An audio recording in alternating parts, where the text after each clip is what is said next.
নমস্কার বন্ধুরা, দীপাস কিচেনে আপনাদের সবাইকে স্বাগত। আজকে আমি মাখানার ঝাল করব। আর মাখানাটা ভীষণ হেলদি হয়, এটা আমাদের সবার খাওয়া দরকার। প্রচুর পুষ্টিগুণ আছে, এটা ক্যালসিয়াম প্রচুর আছে, আয়রন আছে। তো চলুন এটা আমি কি করে বানাই দেখে নিই। আমি একটু ড্রাই রোস্ট করে নেবো।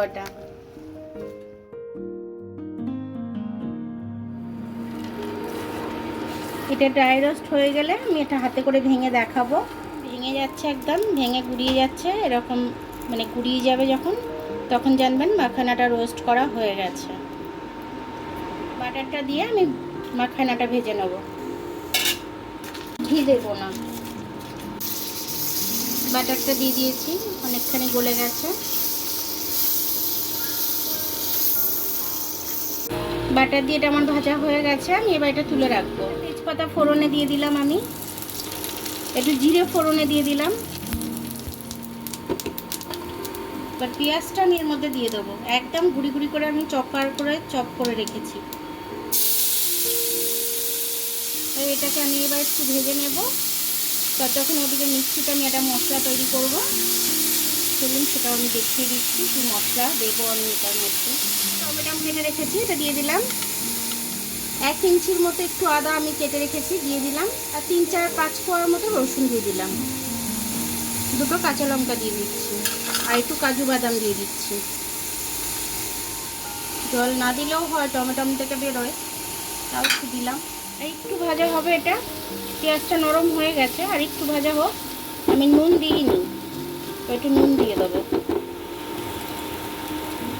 এবার আমি পেঁয়াজটাকে একটু ভালো করে ভেজে নেবো। আর একটু যে মশলাটা বেটে নিলাম ওটা দিয়ে দিচ্ছি। এটা আমি কষে নেবো ভালো করে। আমি একটু জিরে গুঁড়ো দেবো, ঝালের জন্য গুঁড়ো লঙ্কা দিয়ে দিচ্ছি, আমি লাল লঙ্কা দিয়ে দিচ্ছি কালারের জন্য। একটু জিরে গুঁড়ো দিয়ে দিচ্ছি, জিরে যেহেতু ফোড়নে দিয়েছি অল্পই দিলাম। একটু ধনে গুঁড়ো দিয়ে দিলাম, একটু হলুদ দিয়ে দিলাম। এবার আমি এটাকে ভালো করে কষে নেব।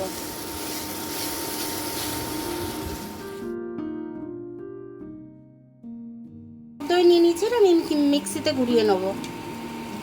মশলাটা কষা হয়ে গেছে, তেল ছেড়ে দিয়েছে চারিদিক দিয়ে।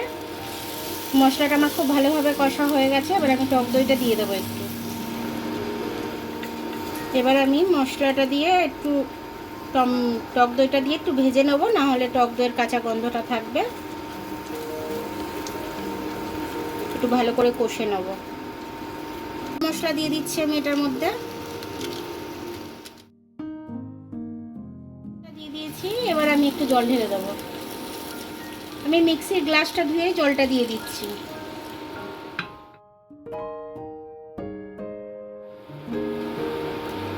একটু নুন দিয়ে দিলাম, নুন লাগবে।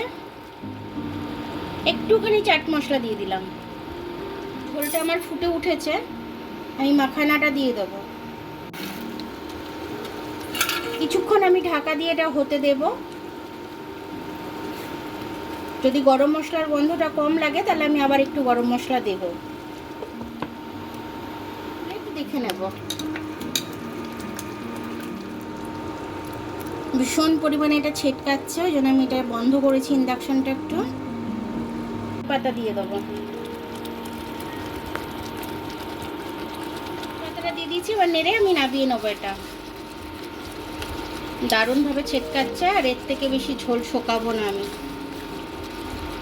দেখুন মাখানা ডালটাটা আমার খুব সুন্দরভাবে হয়ে গেল, তো খুব টেস্টি হয়েছে। আমি একটু চেখে দেখেছি। তো এটা দিয়ে নান, রুটি, পরোটা সব কিছু এটা দিয়ে খেতে পারবেন আপনারা। ফ্রাইড রাইস সব কিছু খেতে পারবেন। তো এরকমভাবে অল্প সময়ের মধ্যে করে নেবেন, খুব তাড়াতাড়ি হয়ে যায় রান্নাটা, আর খুব সুন্দর খেতেও হয়। আমার ভিডিওটা দেখার জন্য অনেক অনেক ধন্যবাদ। আমার ভিডিওটা যদি আপনাদের পছন্দ হয়, লাইক, সাবস্ক্রাইব, বেল আইকনটা একটু টিপে দেবেন। আর যদি ফেসবুক থেকে দেখেন, লাইক আর ফলোটা একটু করে দেবেন। আবার কাল দেখা হবে নতুন রেসিপির সাথে। ততক্ষণ আপনারা ভালো থাকবেন, আমি আসছি।